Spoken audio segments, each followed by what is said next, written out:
Hello guys, ഞാനൊരു ചെറിയ business start ചെയ്തിട്ടുണ്ട്. ബിസ്മി ബൈ ജാസ്മി എന്ന പേരിലാണ് ഞാനത് ലോഞ്ച് ചെയ്തിരിക്കുന്നത്. അതിൽ ഫസ്റ്റ് തന്നെ ഞാനൊരു പോളിസ്റ്റർ വിത്ത് കോട്ടൺ ബ്ലെൻഡഡ് ആയിട്ടുള്ള ഒരു കുർത്തിയാണ് കാണിക്കുന്നത്. ചെറിയൊരു പൂക്കളുടെ പ്രിന്റ് വരുന്നുണ്ട്. 3 കളർ ഷെയ്ഡ് വരുന്നുണ്ട്. Medium, large, XL, double XL എന്നാണ് സൈസ് വരുന്നത്. ഇതിൻ്റെ 2 ടൈപ്പ് ഉണ്ട്. ഒരു റൗണ്ട് കളർ നെക്ക് വരുന്ന ഒരു മോഡലും ഉണ്ട്, പിന്നെ ഒരു വീനക്കും ഉണ്ട്.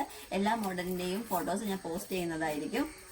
തന്നെ ഒരു ലാവൻഡർ കളർ ചേഞ്ച് ആണ് വരുന്നത്. അതിലിങ്ങനെ ഒരു ഫ്ലോറൽ പ്രിന്റ് വരുന്നുണ്ട്. സെക്കൻഡ് വൺ വരുന്നത് ഒരു ബ്ലൂ ഷെയ്ഡാണ്. അതിന് നമുക്ക് കണ്ടില്ലേ റൗണ്ട് നെക്കാണ് വരുന്നത്. പിന്നെ ഒരെണ്ണം ഉള്ളത് ഒരു യെല്ലോയിൽ ഒരു ഗ്രേ പോലത്തെ കളർ, ഒരു ഇങ്ങനത്തെ ഒരു പ്രിന്റ് ആണ് വരുന്നത്. കളർ കറക്റ്റ് ആണോ ഫോണിലെന്ന് എനിക്കറിയത്തില്ല. അതിന് വരുന്നത് ഒരു വി നെക്കാണ് വരുന്നത്. ഇതിന് 3നും നമുക്ക് എമ്മും ലാർജും സ്മോളും ഡബിൾ എക്സലും, സ്മോളില്ല മീഡിയം, ലാർജും എക്സലും ഡബിൾ എക്സലും ഷെയ്ഡ് വരുന്നുണ്ട്. 299 ആണ് ഇത് നമുക്ക് പ്രൈസ് വരുന്നത്. വേണ്ടവർ എനിക്ക് DM ചെയ്യാം.